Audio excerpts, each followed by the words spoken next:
If I can't have that land, nobody can. Blackwood's gun swung toward Kate. James saw the finger tighten on the trigger. He had 1 second to decide. Let the woman he loved die or take the bullet himself. He moved without thinking. The gunshot echoed across the Wyoming prairie. When the smoke cleared, one man lay bleeding in the snow, and a love story that began with a frozen grave was about to be written in blood. But to understand how we got here, we need to go back. Back to a bitter January morning when a stranger helped bury a child he'd never known. January 10, 1886. James Caldwell had buried 3 people he loved in his life. He never expected the 4th burial would be for a stranger's child, or that it would thaw the ice around his heart. The morning was bitter cold, the kind that made breath freeze in the air and turned Wyoming prairie into endless white. James sat tall in the saddle, his horse picking its way along the northwestern boundary of his ranch. 20 years he'd ridden this fence line. 20 years of checking posts, counting cattle, scanning horizons that seemed to stretch forever under skies that promised nothing but more winter. The leather reins felt stiff in his gloved hands. Even through thick cowhide, the cold penetrated, settling into bones that remembered warmer days.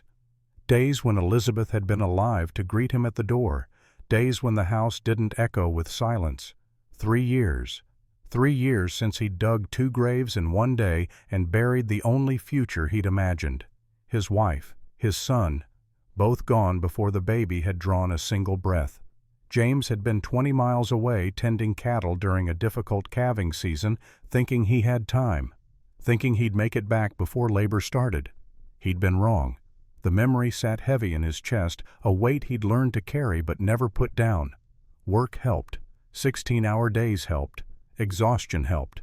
Anything to avoid the moment when he climbed into an empty bed and felt the absence like a physical thing. His mind was on ordinary concerns this morning. Cattle counts. Hay stores.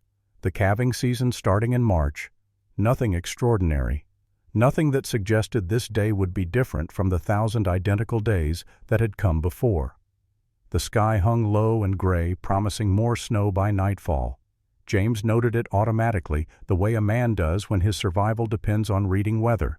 Another storm meant another few days trapped indoors. Another few days with nothing but his thoughts for company. Then he saw her. A small, dark figure in the valley cemetery struggling with something. Even from a quarter-mile away he could see the futility written in every movement of her body. The shovel rising and falling, the earth refusing to yield, the desperate losing battle against frozen ground. James reined in his horse, squinting against the glare of sun on snow. Recognition dawned slowly. Evelyn Morrison. No, not Evelyn. Catherine. They called her Kate, the widow who'd settled a hardscrabble claim 2 miles east last autumn. He'd seen her in town once or twice, always alone, always with that look of fierce determination that came from having no choice but to be strong. A young woman, maybe 25 or 26, with dark hair and eyes that seemed to carry more grief than any one person should bear. Now she was in the cemetery, swinging a shovel against ground that had been frozen solid for 6 weeks. Nothing short of dynamite would break it. James urged his horse forward. As he drew closer, details emerged that made his chest tighten. The small pine coffin resting in the snow beside her. Rough-hewn, hastily made. The kind of coffin a person builds when they can't afford to pay someone else. When they have to do everything themselves because there's no one else to do it. A child's coffin. Kate didn't hear him approach. The wind carried sound away across the empty prairie, and she was focused entirely on her impossible task. James dismounted slowly, leading his horse the last 30 yards. He moved quietly, not wanting to startle her. The shovel rang against earth hard as iron. The sound echoed across the frozen landscape, sharp and futile. Kate put her whole body into the swing, shoulders and back and arms working together. The blade struck ground. Nothing yielded. Not even a chip of frozen dirt. She staggered from the impact, the shock traveling up the handle and into her shoulders. James saw her catch herself steady. Her stance raised the shovel again.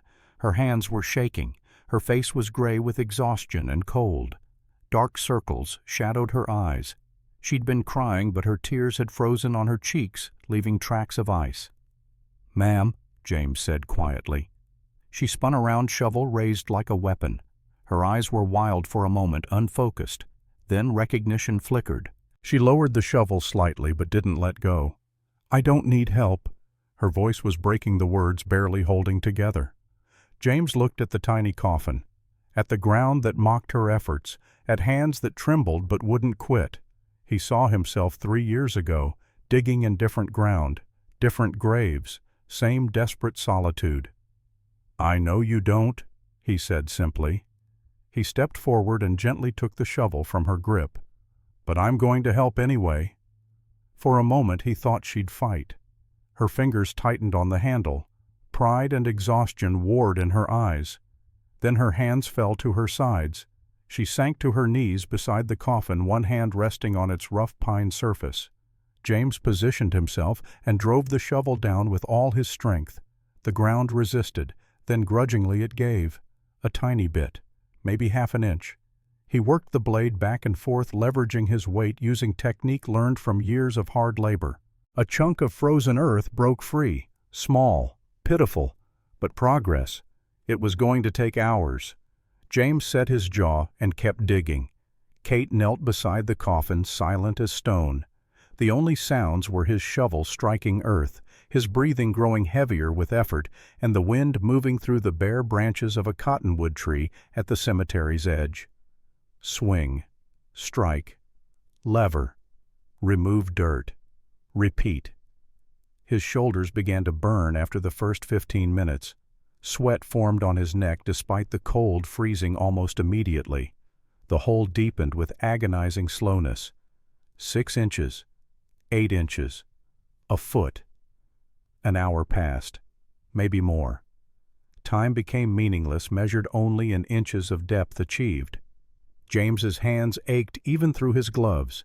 His back protested. He ignored it all and kept digging. The sound of approaching horses made him look up. 2 riders crested the hill. Henry Cooper and old Thomas Reed, his hired hands. They must have seen his horse from the ranch, wondered why he'd stopped here so long. They took in the scene with one glance. James digging, the woman kneeling, the small coffin. No words were necessary. Some things transcend explanation. Henry dismounted without speaking. He walked to his saddle and pulled out a pickaxe he'd brought for fence work. Thomas joined him carrying another shovel. Together they began working alongside James. 3 men digging a grave for a child they'd never known. One woman keeping vigil beside a daughter she'd never see grow up. The hole deepened. 2 feet, 3 feet, deep enough. The work took another 40 minutes. When they finally stepped back, the grave was ready. Rough maybe, but adequate. More than adequate. It was a gift of labor and time freely given to a stranger. Henry stepped back first, removing his hat. Thomas and James did the same. 3 men standing bareheaded in the cold, honoring a life they'd never met. Kate stood on legs that trembled. She'd been kneeling in the snow for nearly 2 hours. Her skirt was soaked through. She had to be frozen. But she moved to the coffin with steady purpose. She bent and lifted it. The pine box was so light. That was the cruelty of it. Rose had weighed almost nothing in life. In death, she was lighter still. James moved to help, but Kate shook her head. She needed to do this part herself, this final act of motherhood, this last carrying. She knelt at the grave's edge and lowered the coffin with shaking arms. The box settled on frozen earth with a soft sound that seemed too quiet for something so final. Kate stayed kneeling, staring down. Her lips moved, but no sound came out. Private words for private grief. James had seen grief before. He'd lost his younger sister Margaret to scarlet fever when he was 14. He'd watched his father dig her grave, watched his mother stop speaking for 3 months afterward. He'd stood at graves of friends, neighbors, hired men killed in accidents. But this, a mother burying her only child alone in January snow. This was different. He reached into his coat and pulled out the worn Bible he always carried. His mother's Bible. The pages were familiar, creased from use. He'd carried this through 3 years of war. Through battles where men fell like wheat before a scythe. Through Elizabeth's funeral and his nameless sons. He hadn't read from it since then. Couldn't. The words had felt empty after such loss. But now, standing in this frozen cemetery with a stranger's grief laid bare, he felt the weight of obligation. Not to God, perhaps, but to something. Humanity, maybe. The simple duty one person owes another in the face of unbearable sorrow. "Ma'am," he said gently, "if you'd permit me." Kate looked up at him with empty eyes. She nodded once. James's hands were stiff with cold as he opened the Bible. He didn't turn to the usual funeral passages. Those felt too formal, too distant.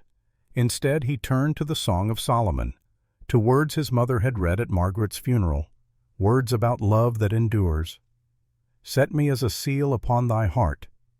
James read, his voice steady despite the emotion tightening his throat. "As a seal upon thine arm, for love is strong as death. Many waters cannot quench love, neither can the floods drown it." The words hung in the frozen air. Kate's shoulders began to shake. Then the sobs came, wrenching sounds that seemed torn from somewhere deep, raw, broken, the kind of grief that has no comfort. James kept reading. "He shall feed his flock like a shepherd. He shall gather the lambs with his arm and carry them in his bosom." The passage felt inadequate. All words felt inadequate, but they were all he had. So he read them steady and slow, letting them fill the silence. When he finished, he closed the Bible carefully. The silence that followed felt sacred somehow, holy in a way that had nothing to do with religion and everything to do with the simple acknowledgement of pain. James nodded to his men. Together they began filling the grave, working gently, respectfully. Henry found 2 sturdy pine branches and lashed them together with leather cord from his saddle, forming a simple cross. The mound of earth grew. James patted it smooth with the back of the shovel. Henry placed the cross at its head, driving it deep enough to withstand the wind. "She'll need a proper stone come spring," Thomas said quietly to James. "I can carve one," Thomas added. "That'll be good," James replied. Kate hadn't moved. She stood beside the grave, arms wrapped around herself, staring at the fresh-turned earth. The sun was dropping toward the western horizon. Temperature would plummet once darkness fell. James glanced at his men. They understood. "We'll head back to the ranch," Henry said. He touched his hat brim toward Kate. "Ma'am, you have our sympathies." Thomas nodded his agreement. They mounted and rode off, leaving James alone with the widow. "Where's your place?" James asked. 2 miles east," Kate said. Her voice sounded distant, like it was coming from somewhere far away. "I'll follow you home. Make sure you get there safe." She turned to look at him. For a moment he thought she'd refuse. Then she just nodded and walked to her horse tied to the cemetery fence. She mounted stiffly, moving like someone much older than her years. James swung onto his own horse and followed as she rode out of the cemetery. He kept his distance, not crowding her. The sun set behind them, painting the snow orange and pink. Beautiful if you could see beauty through grief. Kate rode with her back straight, but James could see her shoulders shake with silent sobs. Her cabin came into view, a small structure tucked against a hillside for wind protection. Smoke rose from the chimney. She must have left a fire burning before she came to the cemetery. Kate dismounted and went inside without looking back. A moment later, lamplight appeared in the window. James waited until he was certain she was safe inside. Then he turned his horse toward home. The ride back gave him time to think, time to remember. Elizabeth's death had nearly destroyed him. For months afterward he'd functioned but not lived, going through motions, working until exhaustion made sleep possible, avoiding anything that reminded him of what he'd lost. His father had done the same after Margaret died, worked himself into an early grave, unable to bear the weight of grief.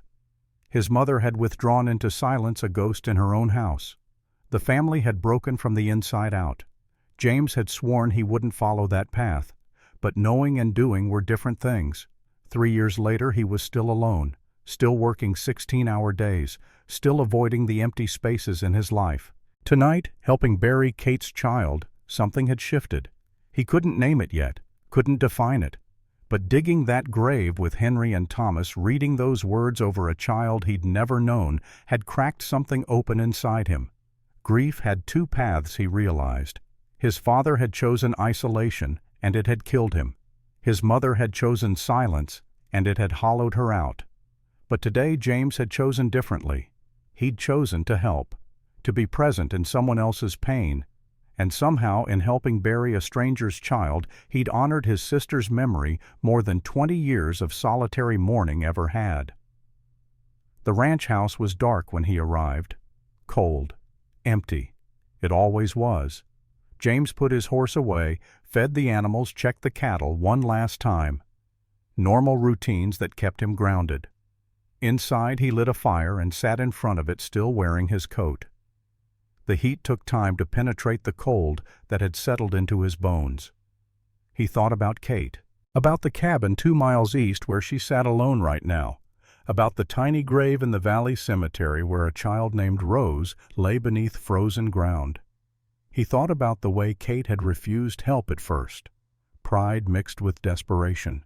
The same pride he'd felt when Elizabeth died and neighbors had come offering casseroles and condolences he couldn't accept.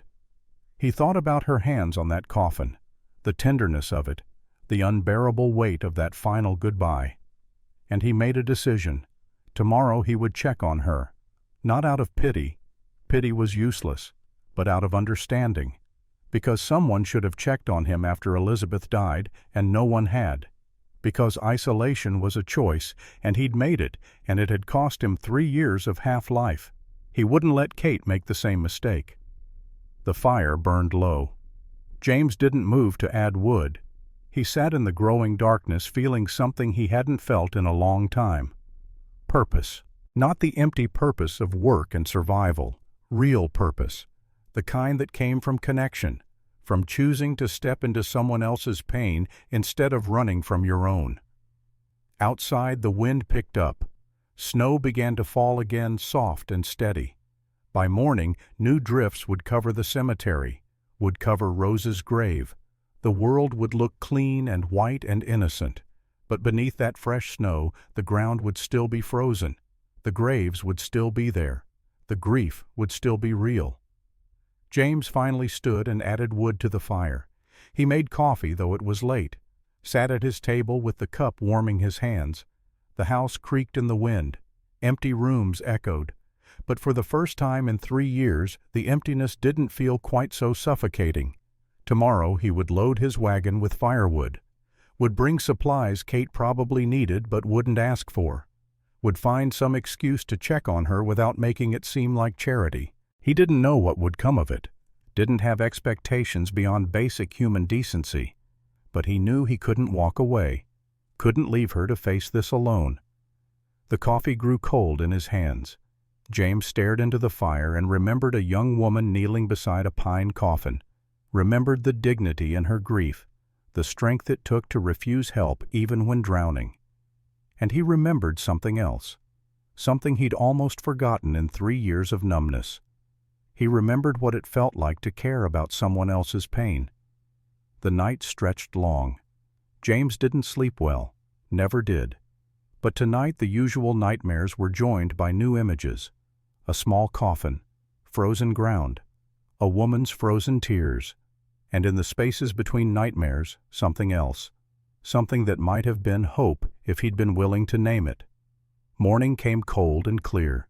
James rose before dawn as always, fed the stock, checked the cattle, loaded a wagon with split firewood and supplies, flour, coffee, lamp oil, things a widow alone might need. Henry found him in the barn loading the last of the wood. "You taking supplies to the Morrison widow?" Henry asked, no judgment in his voice, just curiosity. "She'll need firewood," James said. "Winter's not done." "Eleanor Thornton won't like it," Henry observed. "She's been talking." Eleanor Thornton, the town busybody, leader of the Ladies' Church Society, guardian of public morality, or so she claimed. James had heard the whispers, knew Eleanor had opinions about everything and everyone. "I don't care what Eleanor Thornton likes," James said. Henry smiled slightly. "Good, because that woman's got more poison in her than a rattlesnake." James didn't disagree. He finished loading and climbed onto the wagon seat. "I'll be back by noon," he said. "Take your time," Henry replied. "We'll manage." The ride to Kate's cabin took 20 minutes. Fresh snow had fallen overnight, covering the world in pristine white. The wagon tracks were the first to mar it. Kate's cabin looked small and vulnerable against the vast landscape. Smoke rose from the chimney. Good. She'd kept the fire going. James pulled the wagon up and knocked on the door. Waited. Knocked again. Finally the door opened. Kate stood there wrapped in a shawl. She looked worse than yesterday. Eyes red and swollen. Face pale. She'd been crying all night, he guessed. "Morning," James said. "Brought firewood. Thought you might be running low." "I have enough," Kate said automatically. "Then you'll have more," James replied. He started unloading without waiting for permission. Kate watched for a moment. He could feel her weighing options. Pride against practicality. Finally, she stepped outside. "There's coffee," she said, "if you want." It was an olive branch, an acceptance. James nodded. "I'd appreciate that." They worked in silence, stacking wood against the cabin wall. When the wagon was empty, James noticed the barn door hanging crooked. "Your door's hanging wrong," he observed. "Hinge broke," Kate said. "I've been meaning to fix it." "I'll do it now if you've got spare hardware." She showed him where Daniel's tools were kept. Her husband's tools, James realized, probably hadn't been touched since he died. James worked efficiently, removing the broken hinge and replacing it with one from Daniel's collection. The door swung smoothly when he finished. "Thank you," Kate said. The words felt small, inadequate for what he'd done. Not just the door, the grave, the reading, the firewood. "Coffee?" James asked. She nodded and led him to the cabin. Inside he saw the life she'd tried to build. Books on a shelf. Whitman, Emerson, the Bible. A violin hanging on the wall. Rose's empty cradle by the window, a blanket still tucked inside, as if waiting for a baby who would never return. The sight of that cradle hit him harder than he'd expected. His own son had never had a cradle, had never had anything. Born dead, buried within hours. Kate poured coffee from the pot on the stove. They sat at her table. The same table where she'd sat alone last night, probably. The same table where she'd eaten meals with her husband before he died, where she'd fed her baby. "Your cattle look thin," James said. "You got enough hay, enough to get through." "I'll bring some extra, no charge. I've got surplus this year." Kate wanted to refuse. He could see it in her eyes. But her cattle needed food. Pride couldn't feed livestock. "That's generous," she said instead. They drank coffee in silence.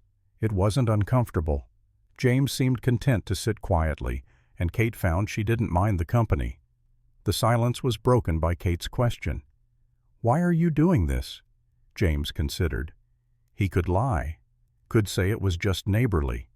But something about this woman, about her raw grief and fierce dignity, demanded honesty. "3 years ago," he said slowly, "my wife died. Elizabeth. She died giving birth. I wasn't there.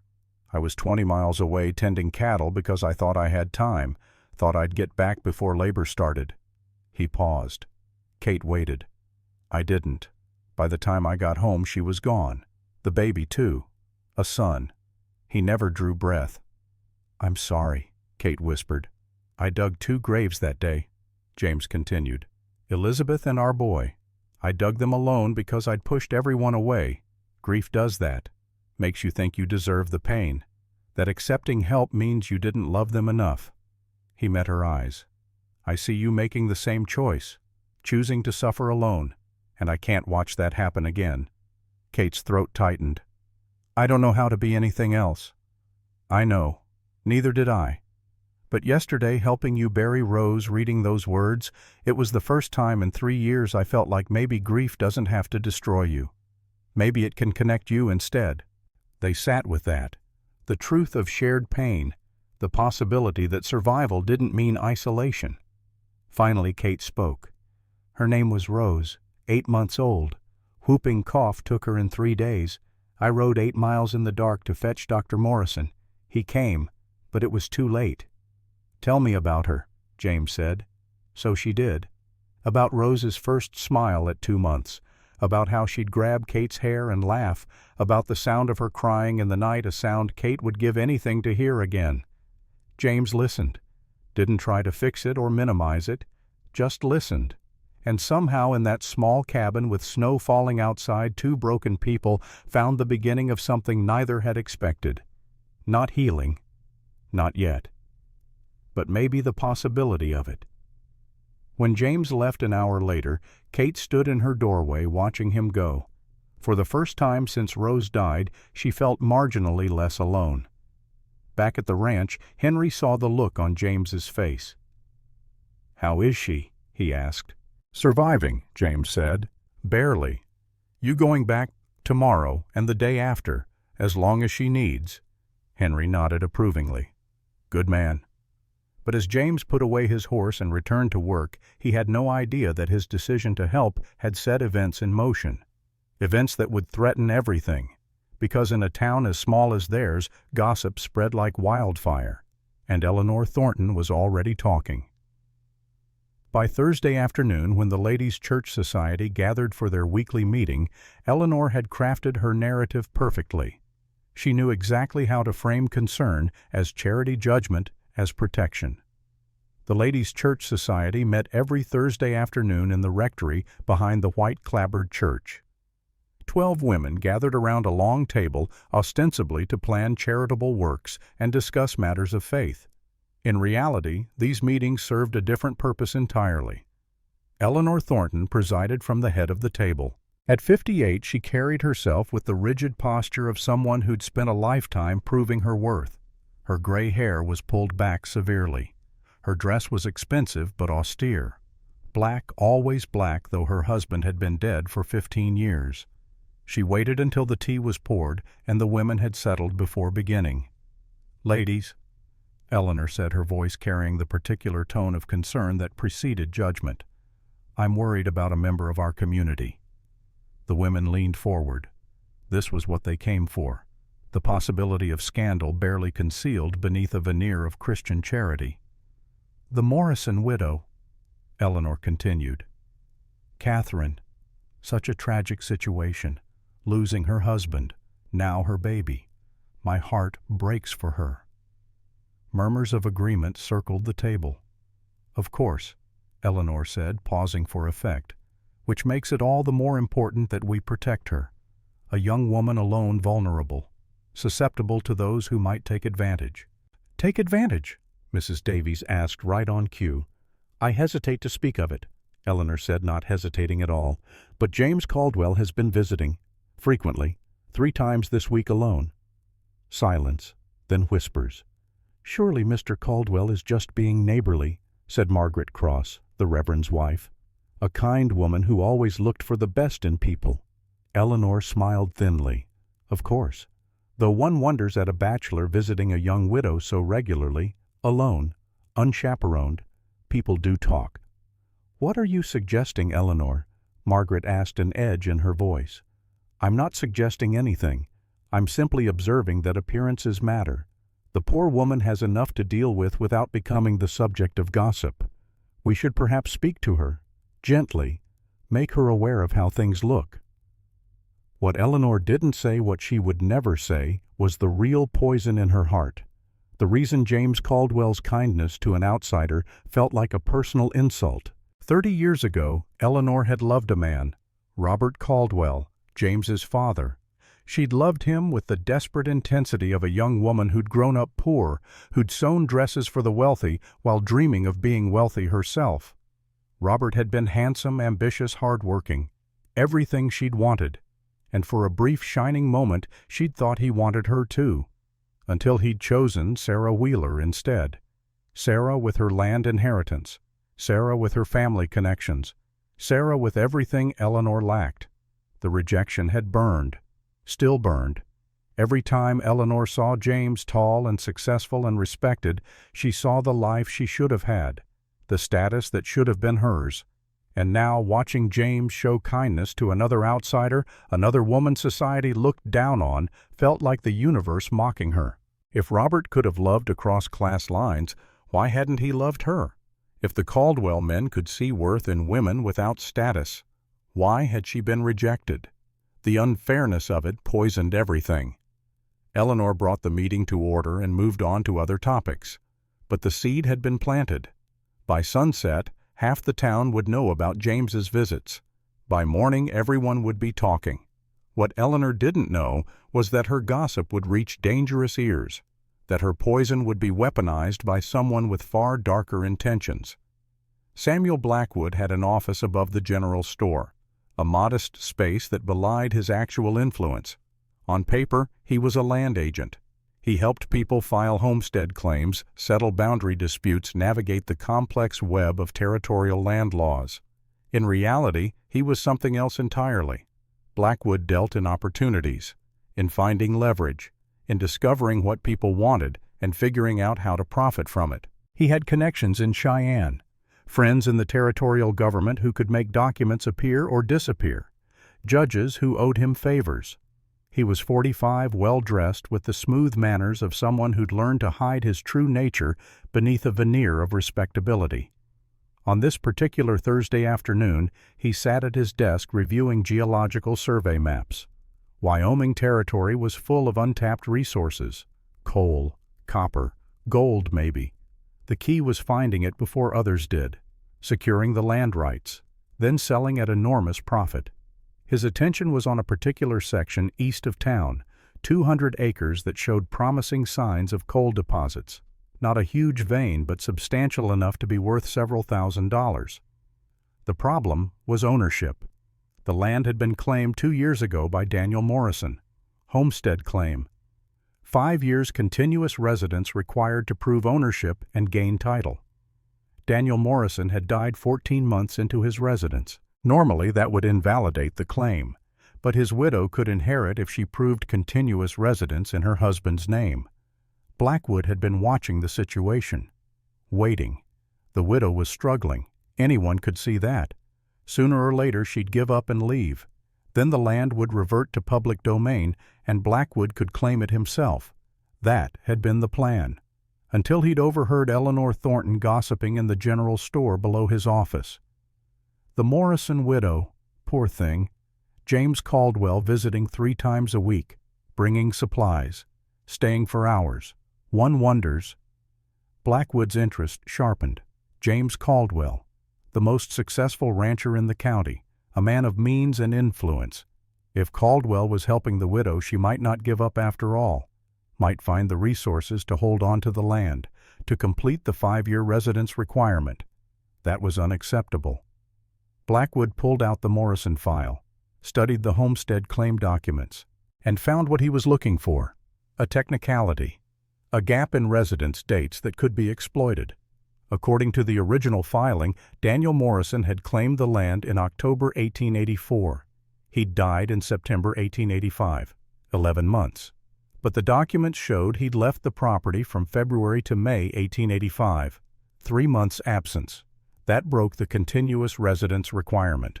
The claim could be challenged, invalidated, except Blackwood knew those dates were wrong. He'd filed the amended record himself just last month, backdating it to look official. The real dates showed no gap in residence, but proving that would require the widow to fight, to hire a lawyer, to spend money and time she didn't have. Most people gave up when confronted with legal complications, especially vulnerable people, widows, immigrants, anyone without resources. Blackwood made a decision. He'd visit Mrs. Morrison, present the problem, offer a solution, buy the land for a fraction of its worth, and if she refused, well, there were other methods of persuasion. He gathered his papers and headed downstairs. Time to see just how desperate this widow really was. Kate was feeding her chickens when Blackwood arrived. The afternoon sun slanted low, painting long shadows across the snow. She looked up at the sound of a horse and saw a well-dressed man approaching, riding a fine mare, expensive saddle, someone with money. She straightened immediately, wary. Men with money didn't visit poor widows without reason. "Mrs. Morrison," the man called out pleasantly. "Samuel Blackwood. Might I have a word?" Kate's hand tightened on the feed bucket. "About what?" "A legal matter concerning your property. It won't take long." Every instinct told her to refuse, to send him away. But legal matters couldn't be ignored. She set down the bucket and led him inside. The cabin felt smaller with a stranger in it. Blackwood removed his hat, revealing carefully pomaded hair. He smiled, but the expression didn't reach his eyes. "I'll be direct, ma'am," he said. "I've been reviewing county records. Your late husband's homestead claim has a problem." Kate's stomach dropped. What kind of problem? Blackwood spread papers on her table, official-looking documents with stamps and signatures. Daniel Morrison filed his claim October 1884. The law requires 5 years continuous residence to gain title, but he died September 1885, only 11 months. "The claim passes to me," Kate said. "I can complete the residence requirement." "Normally, yes, but there's this." Blackwood pointed to a line in the document. "February to May 1885, 3 months absence. Your husband left the property. That breaks continuous residence." Kate felt the blood drain from her face. Daniel had left in February, gone back to Missouri to marry her to bring her here. They'd traveled together in May. But 3 months absence. That would invalidate everything. "He went to get me," she said, "to bring me here. We were married there. That's not abandonment." "The law doesn't distinguish between abandonment and other absence," Blackwood said smoothly. 3 months is 3 months. The claim is invalid." "That's not right. There must be exceptions for marriage for family." "Perhaps. You'd need to argue that before a judge, hire a lawyer, file an appeal. That process takes months, costs money." He paused. "Money you don't have." Kate stood, hands shaking. "What do you want?" "To help you. I have a client interested in purchasing the property. He's willing to pay $500. Fair price considering the circumstances. You could start fresh, somewhere easier, somewhere without so much hardship." "This is my home." "Is it?" Blackwood's voice turned colder. "Or is it a reminder of everything you've lost your husband buried out there? Your baby girl. Every day here must be torture." "Get out." Blackwood stood slowly gathering his papers. "I'll give you 1 week to consider. After that I'll have no choice but to file with the territorial court. They'll evict you. You'll get nothing. At least my offer gives you something." I said get out. He smiled that empty smile again. 1 week, Mrs. Morrison.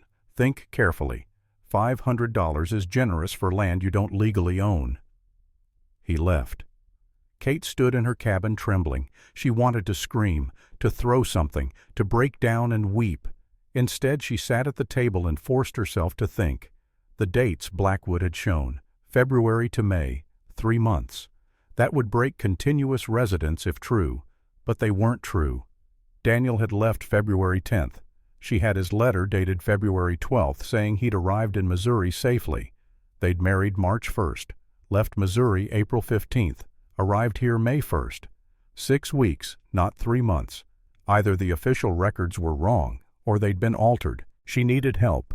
Needed someone who understood how the legal system worked, someone who could fight this. She needed James, but asking for help felt like admitting defeat, like proving everyone right who said she couldn't survive alone, that a woman needed a man to protect her. Kate sat in the growing darkness, pride warring with necessity. Outside the sun set. Inside the fire burned low. Finally, she made her decision. Tomorrow she'd ride to Caldwell Ranch. She'd ask for help. She just hoped James would give it. The next morning, Kate rose before dawn. She dressed carefully, choosing her least worn dress, braided her hair, tried to look less desperate than she felt. The ride to Caldwell Ranch took 30 minutes. Her hands were numb on the reins by the time she arrived. Henry Cooper was in the yard splitting wood. He looked up, surprised. "Mrs. Morrison, everything all right? I need to speak with James." Henry studied her face, saw the strain there. "He's in the barn. I'll fetch him." "Thank you." James emerged a minute later, concern immediate in his eyes. "Kate, what's wrong?" She told him. About Blackwood's visit. About the documents claiming Daniel had been absent for 3 months. about the threat of eviction. James listened, his jaw tightening. When she finished, he held out his hand. "Let me see those papers." She didn't have them. Blackwood had taken them, but she described what she'd seen. James thought for a moment. "The dates. You're sure they're wrong?" "Positive. Daniel left February 10th. We have letters proving it. We were married March 1st. Left Missouri April 15th. I can prove the timeline." "Then the records are forged. Blackwood's lying." "Can he do that?" "If he has connections in Cheyenne, if he's paid off the right people, yes. He can make the official record say whatever he wants. Proving fraud will require evidence, letters, witnesses, anything showing continuous residence." Kate's shoulders sagged. "I don't have money for lawyers." "Then we'll find another way." "Why?" The question burst out. "Why help me? Everyone in town already thinks you're taking advantage, that I'm using you. Why risk your reputation?" James was quiet a long moment. Then he stepped closer. "Come inside. There's something I need to tell you." In his cabin, James made coffee. They sat at his table. Kate waited. 3 years ago, James began, Elizabeth died. I told you that. What I didn't tell you was how it felt. The guilt, the rage, the absolute conviction that I deserved the pain because I hadn't been there." He paused. "I dug those graves alone, not because people didn't offer to help. They did. I refused. Thought accepting help meant I hadn't loved her enough. That suffering alone was how I honored her memory." "Did it help?" Kate asked quietly. "No. It nearly destroyed me. I worked until I collapsed, avoided everyone, turned my ranch into a prison, and myself into the only inmate." He met her eyes. "Helping you bury Rose. It was the first time in 3 years I felt like maybe grief doesn't have to be solitary. Maybe connection is how we survive it." "So you're helping me to help yourself." "Maybe. Is that wrong?" Kate considered. "No, I think it's honest." They sat with that honesty. Outside, Henry's axe rang against wood. Inside, two people faced the truth of mutual need. "I'm scared, James," Kate said. "Scared I'll lose this land. Scared I'll be alone again. Scared that if I let you help, if I let myself feel anything except grief, I'm betraying Rose, betraying Daniel." James reached across the table, took her hand. His palm was calloused warm, solid. "You're not betraying anyone," he said. "You're surviving. There's no shame in that." The tears she'd been holding back broke free. "I don't know how to stop being angry. At who? God, for taking her. Daniel, for leaving me alone. Myself, for not saving her. Everyone." "I know that anger," James said. "I've carried it for 3 years. Does it get better? It gets different. You make room for it. Learn to carry it without letting it carry you." They sat in silence, hands clasped. Outside, the morning advanced. Cattle lowed, chickens scratched. Life continued its relentless march forward. Finally, James spoke. "We'll fight Blackwood. Together. We'll gather every piece of evidence proving Daniel's residence. Letters, witnesses, anything. We'll build a case so strong even corrupt officials can't ignore it. And if we can't, then we fight harder. You're not losing this land, Kate. I won't let that happen." "Why, it's just land." "No. It's where you buried your husband. Your daughter. It's home, and everyone deserves to keep their home." Kate squeezed his hand. "Thank you. Thank you for letting me help." They made a plan.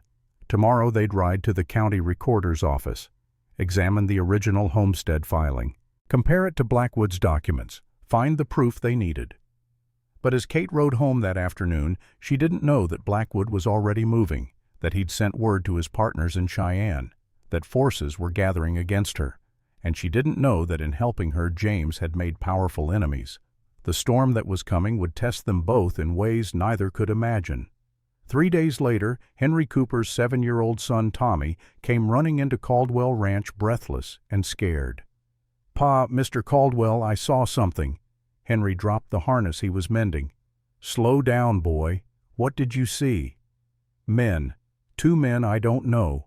They were near Mrs. Morrison's place, hiding in the trees. James emerged from the barn.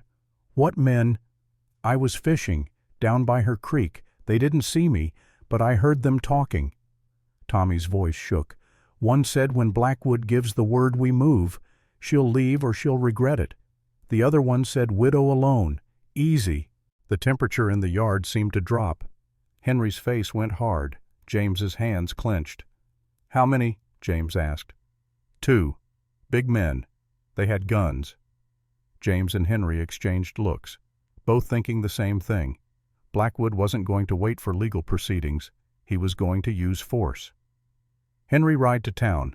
Get Thomas. Tell him to bring his rifle. Meet me at Kate's place. Where are you going?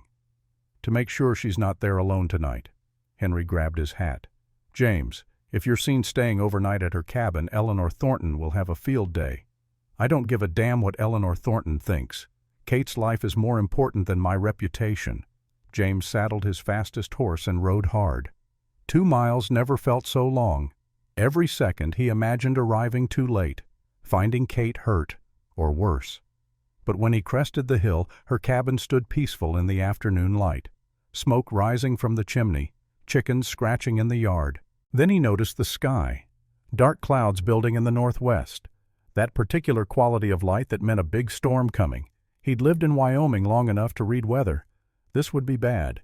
3 days maybe. Heavy snow, high winds. He urged his horse faster. Kate was outside struggling to drive her small herd of cattle toward the barn.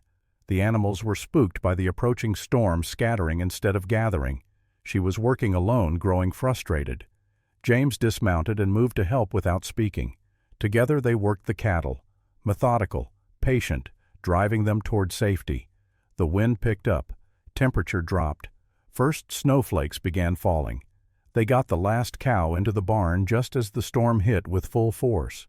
Wind howled. Snow turned horizontal. Visibility dropped to nothing. Inside the barn, James's horse whinnied nervously.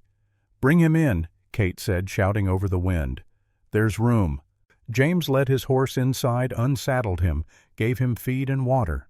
Through the barn walls they could hear the storm screaming. "Can't ride home in this," Kate observed. It wasn't a question. "No. I'll wait it out in the barn." "Don't be foolish. Come to the cabin." They ran the 30 yards from barn to cabin, bent against wind that tried to knock them over.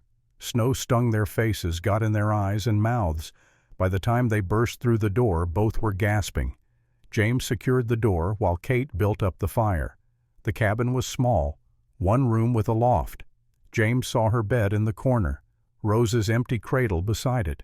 A wave of awareness hit him. They'd be alone together, possibly for days, in very close quarters. "I can sleep by the fire," he said. "Won't be the first time." "There are blankets in the chest," Kate replied, voice carefully neutral. The storm raged all day and through the night. Wind shook the cabin. Snow piled against the walls until they couldn't see out the windows. The world shrank to 1 room. They moved around each other carefully at first, maintaining polite distance. James sat by the fire cleaning his rifle, though it didn't need cleaning. Kate mended clothes that didn't need mending. As night fell, they shared a simple meal. Beans, bread, coffee. They spoke little. The silence felt heavy with everything unsaid. The second day was worse. The storm intensified. They were truly trapped now, surrounded by snow that had drifted higher than the windows. They played cards to pass time, read from Kate's books. James whittled while Kate worked on a quilt, talked about safe things, weather, ranching, literature. But underneath tension built. Not uncomfortable exactly, just the natural strain of forced proximity, of 2 people who'd been alone too long, suddenly thrust into intimate space. That night Kate woke crying. James heard it from his bedroll by the fire, harsh sobs that shook her whole body. He lay still, uncertain, but the sobs continued growing worse, raw and broken. "Kate," he said quietly, "I'm sorry. I'm sorry." Her voice was muffled. James stood and moved to her bedside. In the dim firelight he could see her sitting up, arms wrapped around herself. "Tell me," he he said. "Tell me about her." And she did. Everything poured out. Rose's birth in this cabin while Daniel was away working. The joy mixed with terror of being alone. How Rose had smiled at 2 months. How she'd reached for Kate's hair and held tight. The sound of her laugh. The weight of her in Kate's arms. Then the fever. The terrible night it came. The desperate ride for Dr. Morrison through darkness with Rose burning hot against her chest. The doctor's arrival. His grim face. His quiet words. Too late. Whooping cough. Nothing to be done. The moment Rose's breathing changed. That horrible rattle. The way her small body went still. "I held her as she died," Kate whispered. "I held her, and I couldn't do anything. Couldn't save her. Couldn't even take away her pain." James sat on the floor beside her bed. He understood that helplessness. The rage of being unable to protect someone you loved. "Tell me about yours," Kate said. So he did. About Elizabeth's labor starting while he was away with a difficult calving. About racing home already knowing he was too late. About arriving to find the midwife's stricken face. About 2 bodies already prepared for burial. About his son, the baby he'd never held, never named, who'd never drawn a single breath. "I didn't get to say goodbye," James said. "Didn't get to tell Elizabeth I was sorry. That I loved her. Nothing. Just cold bodies and graves that needed digging. Does it get easier? It gets different. You make room for it, learn to carry it." Kate reached out in the darkness. Her hand found his. James held it. 2 people who'd known loss finding comfort in shared understanding. They talked until dawn. The storm still raged outside, but inside something had shifted. Defenses had fallen. In the isolation and darkness they'd shown each other their deepest wounds. When light finally came gray and weak through snow-covered windows, they were still sitting together, still holding hands, still talking in quiet voices about pain and survival and the possibility of something beyond mere existence. The 3rd day, the storm began to break. Wind died down. Snow stopped falling. They could see sky again, pale blue between departing clouds. James prepared to leave. He saddled his horse in the barn while Kate made coffee for the journey. When he came to the cabin for it, the air between them felt charged, changed. Something had happened during those 3 days, something neither was quite ready to name. "Thank you," Kate said, "for listening. Thank you for letting me stay." Their eyes met. James took a step toward her, stopped. Whatever was building between them deserved time. Rushing would dishonor what they'd shared, the vulnerability, the trust. "I'll be back tomorrow," he said. "Make sure you're safe." Kate nodded, understanding what he didn't say. James rode away. Behind him, Kate stood in the doorway, watching until he disappeared over the ridge. Neither knew that while they'd been isolated in the storm, events had moved forward, that Blackwood's patience had run out, that violence was coming. The time for threats was over.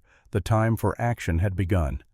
The morning after James left, Kate went about her usual chores with a lightness she hadn't felt in months.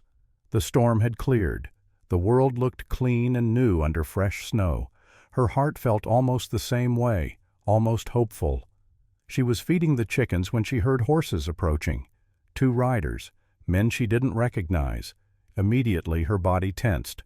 Tommy's warning came back to her. 2 men. Strangers, near her property. She set down the feed bucket slowly, keeping her movements calm. Her eyes scanned for the axe she kept by the woodpile. 20 feet away. Too far. The men reined in their horses. The taller one had a scar running down his left cheek. The other was broader, with dead eyes that looked through her rather than at her. "Mrs. Morrison."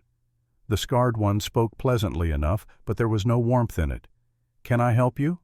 Kate kept her voice steady. "Mr. Blackwood sent us. Final offer, $500. You pack your things and leave today." "I'm not leaving." The scarred man sighed as if disappointed. "That's unfortunate." They dismounted. Kate backed toward the cabin. Her hand found the door handle. "Stay back," she said. The scarred man smiled. "Or what?" Kate lunged for the cabin, got inside, slammed the door. Her hands shook as she threw the bolt. The door shuddered under a heavy impact. Then another. The wood was thick, built to withstand Wyoming winters. But it wouldn't hold forever. Kate grabbed the fireplace poker. It wasn't much, but it was all she had. She positioned herself by the door, heart hammering. The impacts stopped. Silence. Then she heard them at the window. The crash of breaking glass, a hand reaching through, fumbling for the latch. Kate swung the poker, connected with knuckles. A howl of pain. The hand withdrew. "Bitch broke my hand." "Calm down. Boss said scare her, not hurt her." "She hurt me first." More silence. Kate's breath came in gasps. She was trapped. If they really wanted in, they'd get in eventually. Then the scarred man's voice closer to the door. "Mrs. Morrison, we're going to leave now, but we're taking something with us. A reminder." She heard them moving, heard the barn door open, heard her milk cow lowing in distress, then a gunshot. Kate's stomach dropped. They'd killed her cow, her only source of milk. One of her few remaining assets. She heard them mount up, heard hoofbeats fading. Only then did she open the door. The scene outside confirmed her fears. Her cow lay dead in the snow, blood spreading in a dark stain. And something else, something that made rage join the fear. They'd gone into the cabin while she was barricaded in the main room, had ransacked it. Broken dishes littered the floor, books torn and scattered. Her violin, Daniel's gift, lay shattered, stomped into pieces. Kate sank to her knees among the wreckage. Not from despair, from fury. They'd taken Rose. They'd taken Daniel. Now they wanted her home, the land where she'd buried everyone she loved. And for what money power? The sheer cruelty of it ignited something in her. She'd been surviving on grief and stubbornness. Now rage joined the mix. She wasn't leaving, ever. They could threaten, could destroy her possessions, could kill her livestock. She was not leaving. Kate stood among the ruins of her cabin and made a decision. She'd fight, with everything she had, for as long as it took. But first she needed James. She saddled her horse and rode for Caldwell Ranch, ignoring the cold, ignoring her shaking hands. She needed to tell him what had happened, needed his help to fight back. Because this wasn't about land anymore. This was about refusing to let evil win. James was in the barn when Kate arrived. One look at her face told him something was wrong. "They came," she said without preamble. "Blackwood's men, this morning, broke my cabin, killed my cow, destroyed everything." James's expression went dark, dangerous. "Did they hurt you?" "No, but they made their point. Leave or it gets worse." "Where were you?" "Inside, barricaded. They couldn't get to me, so they destroyed what they could reach." James's hands clenched. When he spoke, his voice was cold as winter iron. "This ends. Now. No more waiting for legal process. Blackwood declared war. He just doesn't know who he's fighting yet." "What are you going to do?" "What I did in the war. Find the enemy's weakness. Exploit it. End the threat." "You're talking about violence." "I'm talking about protection. There's a difference." He paused. "I've killed men, Kate. During the war. 13 that I know of. Maybe more. I swore when I came home I'd never kill again. But if Blackwood's men come back, if they touch you—" His jaw clenched. "I won't let them hurt you. I won't lose someone else I care about." Kate's breath caught. "Care about?" James met her eyes. "Yes. Care about. More than I should, probably. More than is wise. But I can't help that." She crossed to him, stood close.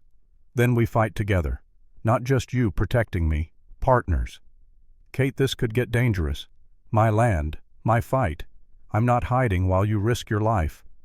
James searched her face, saw the steel in her eyes, the determination that had kept her alive through loss after loss. "All right," he said, "together. But we need help." "Who?" "Everyone Blackwood has wronged. And in a town like this, that's more people than you'd think." They gathered allies quickly. Henry Cooper came first, bringing Thomas Reed.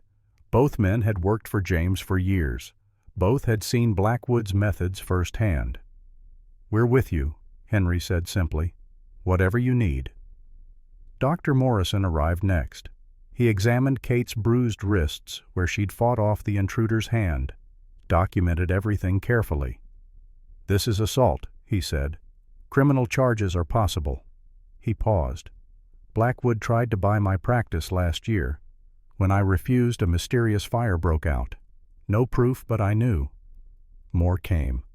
Ranchers who'd been pressured to sell water rights, farmers whose crops had been trampled by Blackwood's men, a widow whose husband's debt had been bought and threatened with foreclosure. Each had a story. Each had been targeted. Each had stayed quiet, afraid to fight alone. But together they found courage. Reverend Cross arrived last. He'd been skeptical when Margaret told him about the meeting, but seeing the gathered faces, hearing their stories, changed his mind. "Violence isn't the answer," he said. "However, self-defense is biblical, and defending the widow and orphan is a commandment." He offered the church for their meeting, a safe space to plan. 12 families gathered that evening, not the whole town, but enough. They shared stories, documented abuses, built a case. The plan was simple. Thomas would ride to Cheyenne, request a U.S. Marshal to investigate Blackwood's fraudulent land claims. Meanwhile, the community would make their support for Kate visible, make it clear that hurting her meant facing the entire town. It was a good plan, but plans take time, and time was something Blackwood wouldn't give them. Eleanor Thornton watched from the shadows at the back of the church. She'd come intending to voice her concerns about propriety, about James's frequent visits to the widow's cabin. But seeing Kate's bruised wrists, hearing about the dead cow, the destroyed violin, the ransacked cabin, Eleanor felt something she hadn't felt in years. Shame. Her gossip had started this. Not directly, perhaps, but she'd provided information, had told Blackwood unknowingly about Kate's vulnerability, about her isolation. Eleanor had thought she was protecting community morals. Turns out she'd armed a predator. She slipped out before anyone noticed her, went home to her large empty house, sat in her parlor surrounded by expensive furniture bought with her dead husband's money. 30 years of bitterness had poisoned her, made her cruel to a young woman whose only crime was being an outsider, being someone James Caldwell chose to help, just like Robert Caldwell had chosen Sarah Wheeler over her. Eleanor had blamed the wrong people. Robert hadn't rejected her because she wasn't good enough. He'd just chosen differently. That wasn't Sarah's fault, wasn't James's fault, and certainly wasn't Kate's fault. But Eleanor's poison had real consequences, had put a young widow in danger. For the first time in decades, Eleanor Thornton felt genuine remorse. She didn't know yet what she could do to make amends, but she knew she had to try.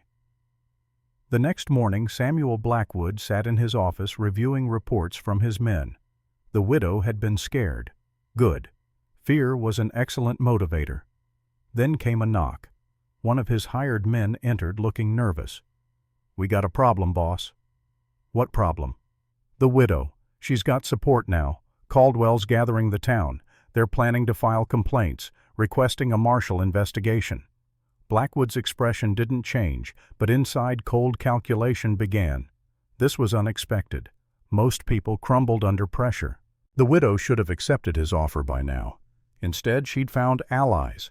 James Caldwell specifically, a man with resources and influence. That complicated things. Blackwood pulled out a telegram he'd received yesterday from his partners in Cheyenne. They were getting impatient, wanted results. The coal deposit needed to be secured soon, or they'd find other opportunities. He made a decision. No more half measures, no more waiting. If the widow wouldn't leave peacefully, he'd manufacture a legal crisis, force her off the land through official channels. He had friends in the territorial government, judges who owed favors, officials who could be bought. And if that didn't work well, accidents happened in Wyoming territory. Blackwood began writing letters, calling in favors, setting machinery in motion. Within 3 days, he'd have documents claiming Catherine Morrison had failed to maintain residence requirements, had abandoned the property, had no legal claim. Fraudulent documents, yes, but official-looking enough to require months of legal challenges to overturn. By then, he'd owned the land. He smiled. The widow had spirit, he'd give her that. But spirit didn't win against money and connections. 2 days after the community meeting, Blackwood arrived at Kate's cabin. He came alone, unarmed, in broad daylight, smiling like a friendly neighbor. James was there, had taken to staying in Kate's barn, protecting her. He emerged when he heard the horse. "Mr. Blackwood," James said coldly. "Mr. Caldwell, Mrs. Morrison, might we speak like reasonable people? After what your men did—" James's hand rested on his rifle. "My men." Blackwood's expression was shocked innocence. "I assure you I had no knowledge of any violence. Those men acted without my authority. I came to apologize." "I don't believe you," Kate said. Blackwood's smile thinned. "Believe what you like, but here are the facts. You have no legal claim to this land. I have official documents proving Daniel Morrison abandoned his homestead. You can fight this in court, spend money you don't have, time you can't afford, or accept my offer, now increased to $1,000, quite generous considering." "Considering you forged those records," James said. "Careful, Mr. Caldwell. Accusations of fraud are serious, require proof. Do you have proof?" "We're gathering it." "From Cheyenne. That's 2 days' ride, each way. Who's protecting Mrs. Morrison while you're gone?" Pause. "Or while your friend Thomas makes that trip." The implication was clear. Blackwood knew their plans, had a spy. Someone in their group was reporting back. James's expression hardened. Blackwood noticed and smiled. "Here's what's going to happen," Blackwood said. "Mrs. Morrison sells. Today. Or tomorrow a very tragic accident occurs. Maybe a fire. Maybe structural collapse. Maybe she's found dead from exposure. Wyoming winters are deadly after all." James started forward. Blackwood raised his hand. "Before you do something stupid, consider this. I have 5 men in town. You have, what, a handful of ranchers. The moment violence starts, I'm the victim. You're the aggressor. Law won't side with you. It'll side with the respectable businessman defending himself." "Get off my land," Kate said, voice like ice. "Mrs. Morrison, be reasonable. Get off my land." Blackwood stood slowly. "You have until sunset tomorrow. After that, I can't guarantee your safety." He looked at James. "Or his. Accidents happen to heroes, too." He mounted and rode away. James and Kate stood in the yard, fury and fear mixing. "We can't wait for the marshal," James said. "Blackwood's going to move tonight or tomorrow." "What do we do?" "We force his hand. If he comes with his men, we have witnesses. The whole community sees him as the aggressor.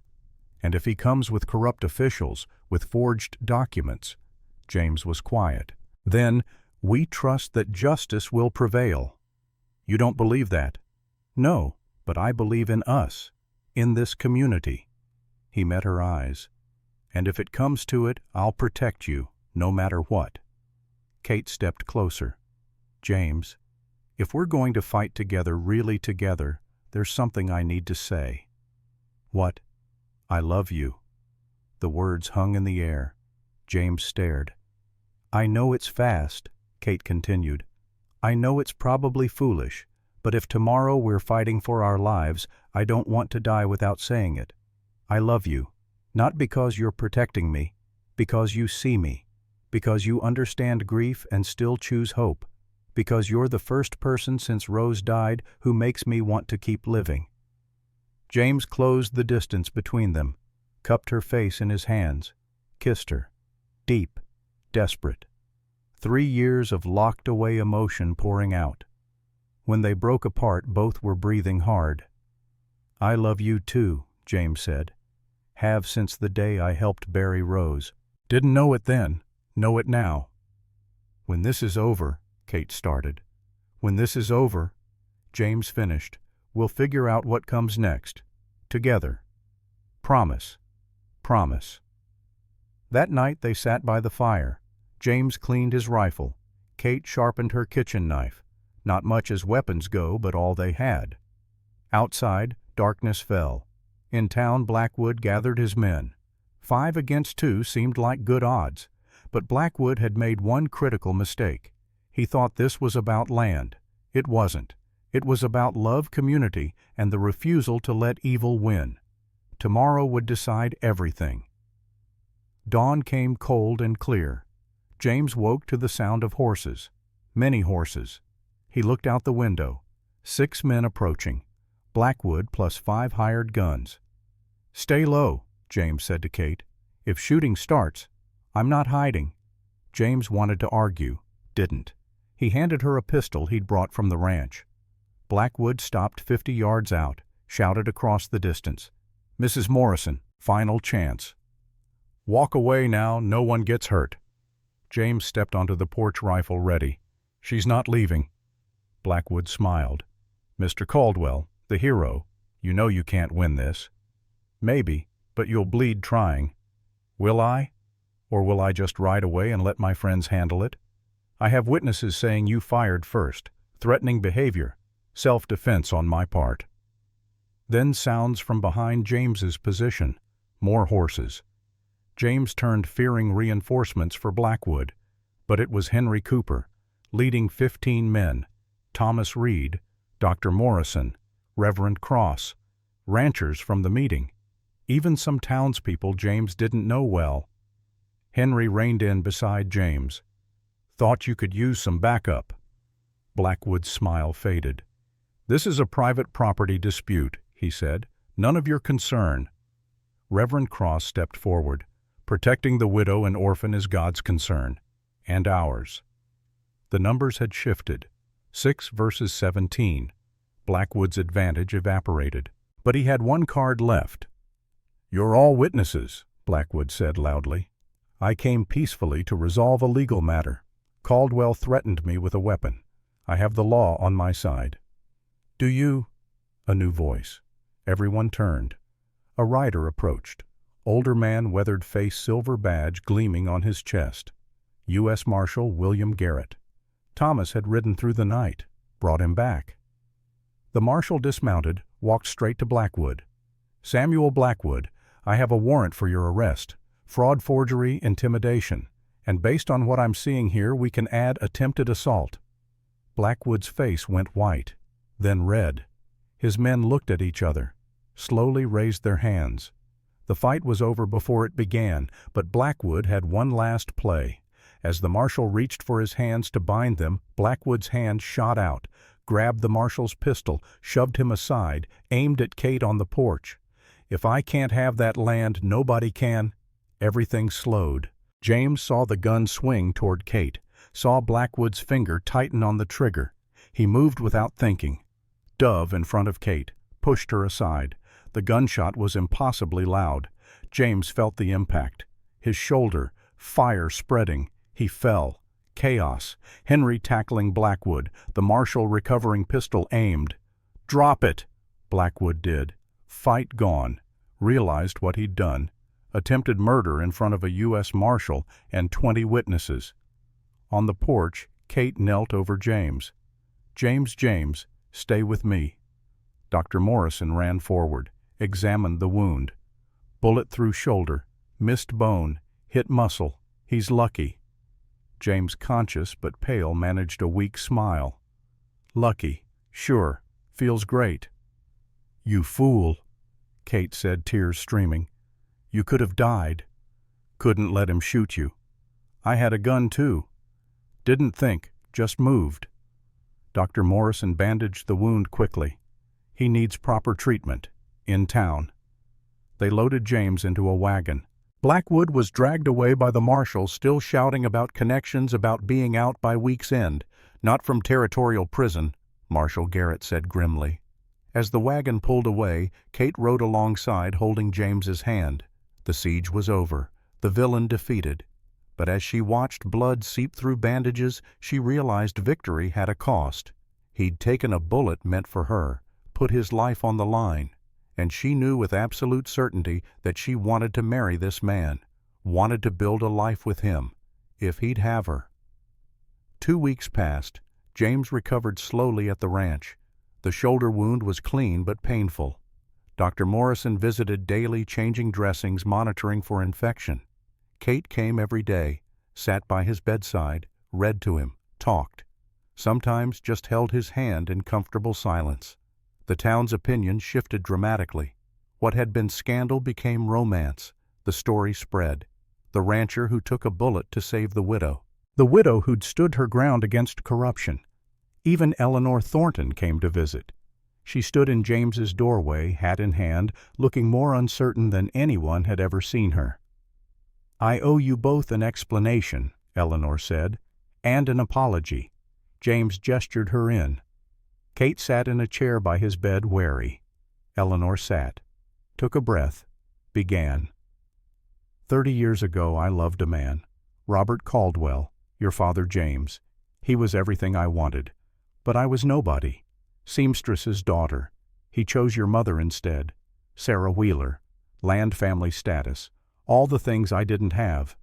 She paused. "I've carried that rejection for 3 decades. Let it poison me. When I saw you, James, showing kindness to an outsider, it felt like mockery. So I tried to destroy it. Destroy the happiness I never had." "You were Blackwood's informant," Kate said. Eleanor nodded. "Not intentionally. I didn't know what he was planning, but I told him things. About you. About James helping you.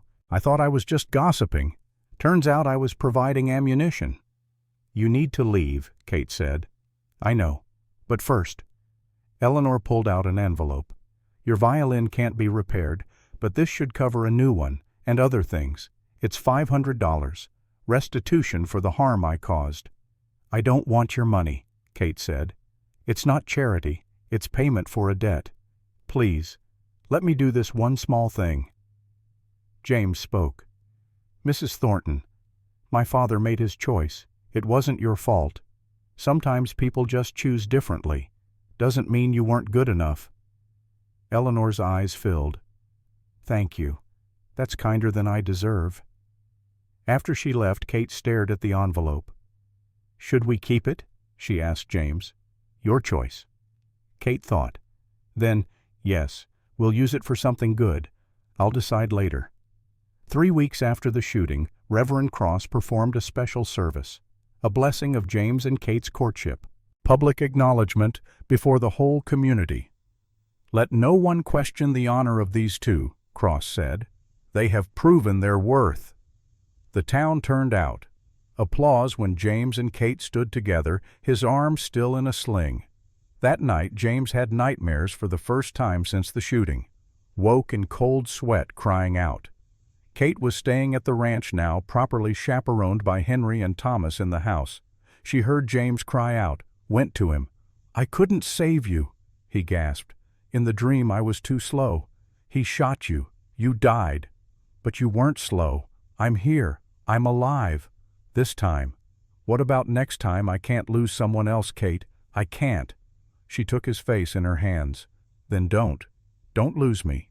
Marry me. Make it official. Make it permanent." James stared. "Are you proposing?" "I am. What do you say, James Caldwell? Will you marry me?" He pulled her close, despite the shoulder pain. "Yes. God, yes. Tomorrow if you want." "Tomorrow's too soon." "But soon. Reverend Cross says he'll be back next month. Spring. When the world is green again." "I can wait a month?" "Barely." They kissed, long and deep, a promise of forever. Spring came like a miracle. The snow melted. The prairie turned green. Wildflowers bloomed everywhere. Indian paintbrush, lupine, prairie roses. In the valley cemetery, grass covered the graves. Rose's wooden cross still stood weathered but solid. Thomas had finished the granite stone, simple and beautiful. Rose Morrison, born May 3, 1885, died January 10, 1886. Beloved daughter. May 15th arrived, exactly 1 year since Kate had come to Wyoming with Daniel. A fitting day for new beginnings. The wedding was small. 20 people gathered at Caldwell Ranch. Kate wore a simple blue calico dress she'd sewn herself, carried wildflowers, prairie roses, and blue flax. James wore his Sunday best and couldn't stop smiling. Reverend Cross performed the ceremony with genuine joy. The vows were traditional, but deeply felt. I, James Caldwell, take you, Catherine Wallace, to be my wife. I promise to love you in grief and in joy, to stand with you in hardship and plenty, to honor your strength and support your weakness, as long as we both shall live.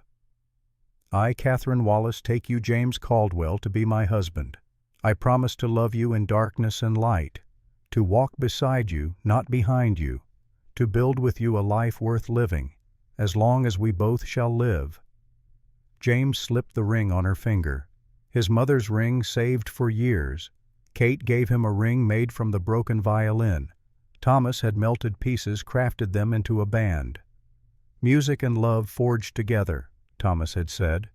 By the power vested in me, Reverend Cross said, I now pronounce you husband and wife. James, you may kiss your bride.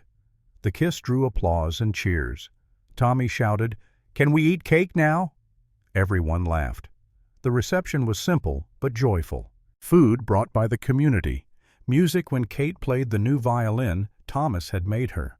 Her first song was a waltz. James and Kate's first dance as husband and wife. He winced from his shoulder. Should I lead? She teased. Don't push your luck, he replied, grinning. As sunset approached, James and Kate slipped away, walked to the cemetery together. They stood at Rose's grave, at Elizabeth's grave nearby, stood in silence, hands clasped. Do you think they'd approve? Kate asked. I think they'd want us to be happy. Are you happy? James turned to her, cupped her face. Happier than I ever thought I'd be again. They left flowers, blue flax on Rose's grave, prairie roses on Elizabeth's, walked home as the sun set, painting everything gold. The months that followed were an adjustment, learning to share space, learning each other's habits. James rose before dawn. Kate liked to read late. He was methodical. She was intuitive. But they complemented each other, filled in gaps. Kate started teaching children to read in her old cabin, now a schoolhouse. James expanded the ranch with Henry as full partner. Together they planted a garden. Together they faced small challenges. Sick cattle, a drought scare that ended with blessed rain, normal problems of normal life. And slowly grief's weight lightened, not gone, never gone, but easier to carry when shared. One August evening Kate had news. They sat on the porch watching sunset. She took his hand, placed it on her stomach. James, I'm pregnant. He went very still. Are you sure? Dr. Morrison confirmed it today. Silence. Then, how do you feel? Scared, hopeful, terrified, happy. All of it. James's fear was written on his face. Elizabeth died in childbirth. I know. What if... James, look at me. She waited until he did. I'm not Elizabeth. This isn't then. Dr. Morrison is good. I'm healthy. And you'll be here, not 20 miles away. Here. I'll be here, I promise. Not leaving your side. I'm counting on it. They held each other. Fear mixed with joy. Past mixed with future. A baby. New life. The possibility of family rebuilt from ashes. May 1887, 1 year after the wedding. Kate was heavily pregnant, due any day. They sat on the porch in the evening.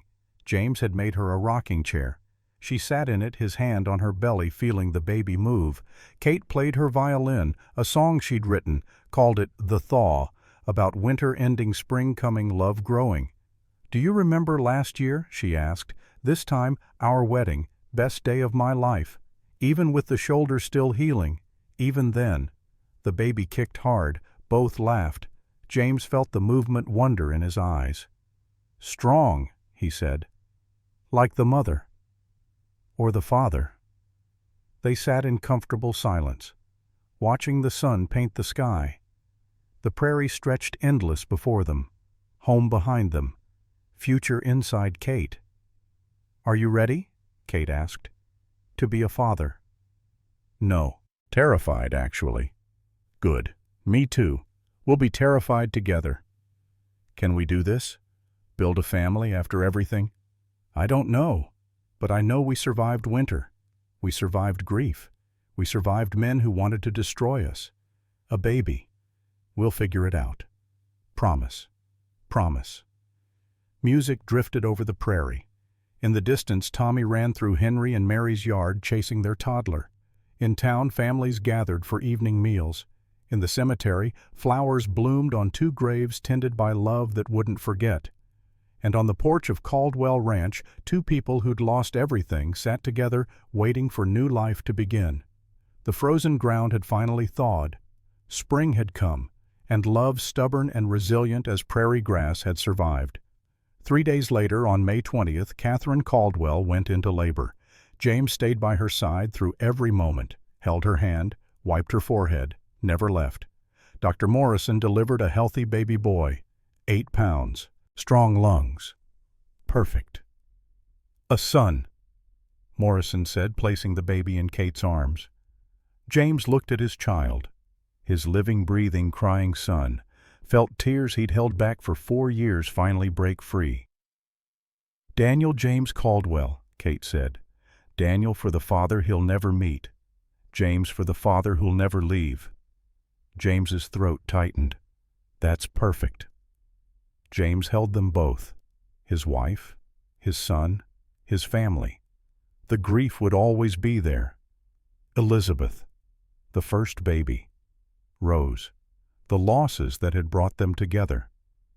But now there was this. New life. Second chances. The stubborn, defiant choice to hope. Years later, Daniel James Caldwell would grow up hearing stories about the grandmother and big sister he never met, about the frozen January that brought his parents together, about love that survived loss. And every spring without fail, James and Kate would plant blue flax on a small grave in the Valley Cemetery. Because love, real love, doesn't erase the past. It honors it and builds something new alongside it.